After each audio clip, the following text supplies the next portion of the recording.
Dear students, let us start the discussion on today's newspaper, that is 19th July 2017. The first article, No Common Ground on the Doklam Plateau. So this article by M.K. Narayanan explores the India-China standoff. Here, the central to standoff is Doklam Plateau. And this Doklam Plateau is a disputed territory between Bhutan and China. Then how come India got into the dispute? Because India-Bhutan, they have a friendship treaty signed in 2007 where the mutual interests have to be protected by each other. And added to that, India-China also sees the problem in a very different way. India sees the problem from the national security perspective as Chumbi Valley and Siliguri corridor are very much interested. They are the lifeline for the Northeast India. And China sees it from a sovereignty perspective. So both of the countries are unlikely to move away from their existing positions. What are the Chinese intentions over here? Now, in the previous articles we saw, China relatively had stable relations now with Japan and the United States of America. It is providing a luxury for it to look on towards its border with India. And second is, China wants to show its strengths on its Indian border, especially to settle that in its favor. And second, the Bhutan. So these are the small countries between India and China. So Bhutan has historically strong relations with India, and China wants to put them for test. So China wants to expose to the world that this is a China-Bhutan issue, and India is an intruder into the issue. So the relations between Bhutan and China, Bhutan and India are put to test through this.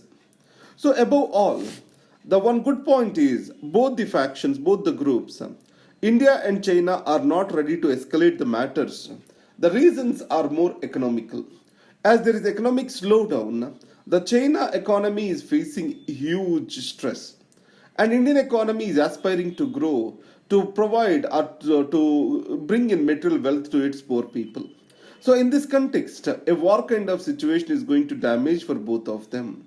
So the way forward is a special mechanism was put in place, that is, special representatives on border issue. They can sit and talk to settle the standoff. That is what is suggested by M.K. Narayanan.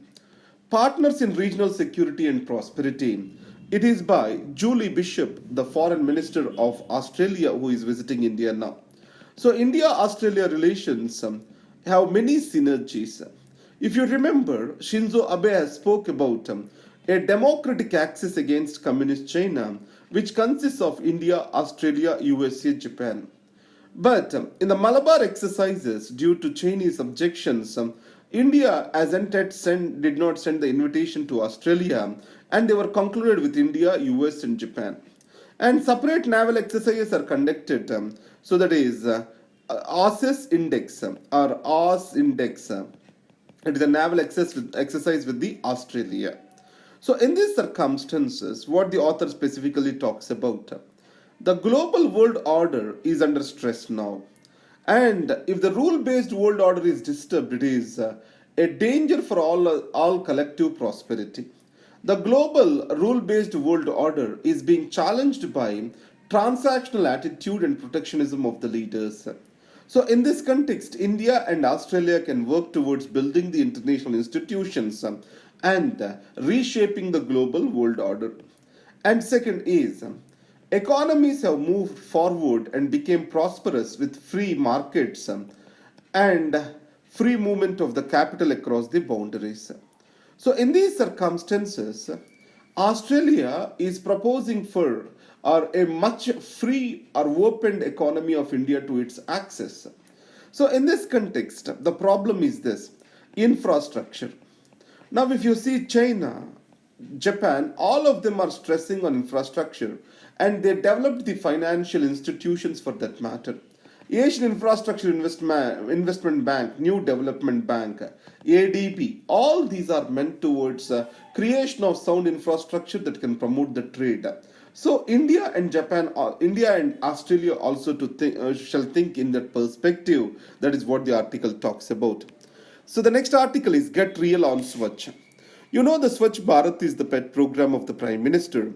The central to this is ending the open defecation and also manual scavenging. The manual scavenging also has a Dalit dimension to it, as most of the manual scavengers are Dalits.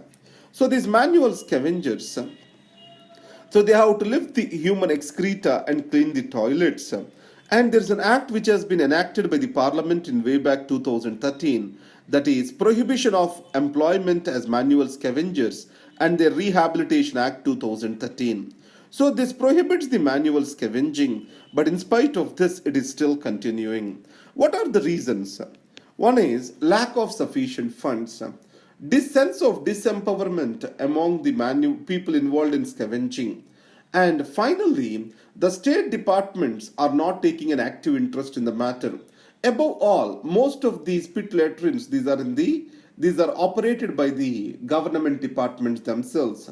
Railways and defense are those which have got the highest number of these kind of pit latrines where manual scavenging is necessary.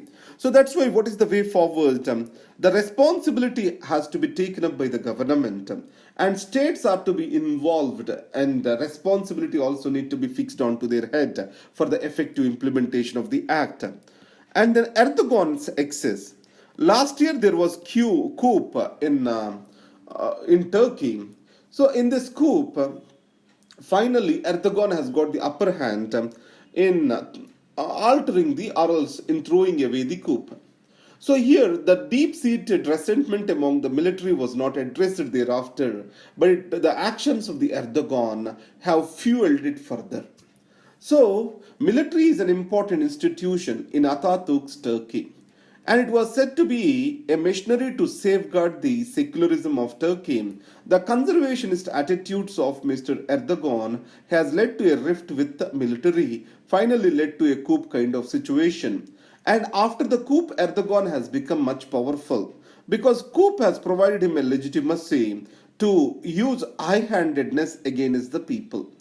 And second is, more than a lakh people are dismissed from state services. 50,000 plus people are being jailed. So he has used coup as an alibi to strengthen his own power. It can be clearly seen in the constitutional amendment where parliamentary form of government is transformed into executive presidency. And above all, the human rights violations are at its peak. In spite of this, the response from European Union or US is very meager. It is the European Union sees the Turkey as block water or breakwaters, as a breakwater for the immigration from West Asia. And for USA, Turkey is a key NATO ally. So because of this, these are not interested in looking into the human rights violations that are happening in Turkey, especially against the Kurds and Kurdistan Autonomous Movement. And let's get into the OpenNet page. In the OpenNet, there is an interview. It is with Mr. Ulas Karant. It is about tiger conservation. What are the reasons for the decreasing tiger? Does India need to boast its record of increasing the conservation of the tigers? So one thing for sure is the tigers are decreasing, or I can say it as their increase is not on par as expected. So the government said it wants to double the number of tigers by 2022, and author clearly said it is a loose talk and it has no scientific basis. And second, government is bureaucratizing the tiger protection authorities, and also adoption of the science in the tiger conservation is very weak. The habitat loss due to development is another concern. He says the development has acted two ways on wildlife conservation. As development led to increased disposable income among the rural peasants and tribal population, it has decreased their involvement in poaching for meat. On the other hand, development has also shrinked the spaces available for the tiger movement. And finally, he says that the tiger conservation and the relative statistics have to be left to the scientists rather than government involving itself, because the government's data is not being made accessible to the private individuals so that it can be used for a better research purpose. And then let's come to the news page. Supreme Court to decide whether privacy is a basic right or not. You know that there is MP Sharma case and then Kehar Singh case. These are the two cases which are very famous. One is given by 8-member bench. The other one is given by, I think, 5-member bench. Both of them have stated that right to privacy is not a fundamental right. So in this context, the issue has come before the Supreme Court is Aadhaar violation of right to privacy? Does right to privacy have a constitutional status under Part 3 of the Constitution? Now, the Supreme Court has created a 9-judge bench to look into this matter finally. And then, let's get into the next page. So, the diplomats on the job to end standoff. So, here we have to talk more about the border infrastructure. Chinese have got the all-weather roads for heavy vehicle movement across all Indian borders. But however, Indian border management or border roads organization's progress is not very remarkable, or it is not even satisfactory. That's what this article talks about. Australia for peaceful end to standoff. And Australian Foreign Minister Mr. Julie Bishop is visiting India, and she has clearly stated that she is looking for a peaceful solution to the standoff, and above all, so the Malabar exercises also have come for discussion, and Australia hopes that India will invite it for the exercises next year. Now, the reluctant Trump recertifies Iran deal. You know that Trump has from time to time ridiculed the Iran nuclear deal. But every year, President is expected to recertify the deal. The reason being, as per the Iran nuclear deal, the actions of the Iran have to be certified by the President of the United States of America for the deal to continue. So, according to this, he has recertified the Iran deal. Let's come to the notes page. In the last page, I have given you the necessary notes for today. And these notes you can access at laix.in/civils-prep. These notes can be available in this particular page. Thank you very much and all the best.